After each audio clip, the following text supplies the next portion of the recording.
உங்கள் வீட்டிலேருந்து உங்கள் அம்மா உங்கள் அப்பா உங்கள் அண்ணன் உங்கள் அண்ணி குழந்தைங்கள்லாம் வர்றாங்களாம். எதுவும் வாங்கணுமா? அவங்க வீட்ல இருந்து யாராவது வந்தா மட்டும் அதை வாங்கு இதை வாங்கு அதை செய் இதை செய்யணும் உயிரை வாங்குறாருல, இன்னைக்கு மாட்டினாரு. ஆமாங்க, ஒரு பக்கெட் பிரியாணி வாங்கிக்கோங்க. மட்டன் பிரியாணி. மட்டன் பிரியாணிக்கு முட்டை மட்டும் தான் தருவாங்க. 65 சேர்த்து சொன்னால் தான் நல்லாயிருக்கும். ஆடு அதுவா வந்து மாட்டுது. ஆமாங்க, 65 சொல்லிருங்க, 2 கிலோ. அப்படியே ஃபிஷ் ஃப்ரையும் சொல்லிருங்க. ஏங்க குழந்தைங்கலாம் பிரியாணி சாப்பிட மாட்டாங்க, அவங்களுக்கு சிக்கன் நூடுல்ஸ் சொல்லிடுறீங்களா? குழந்தைங்கன்னு சொல்கிற, ஐஸ்கிரீம் வேண்டாமா?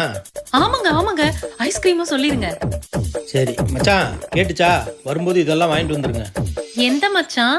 எந்த மச்சானா? உங்கள் அண்ணன் தாண்டி. எங்க அண்ணனா?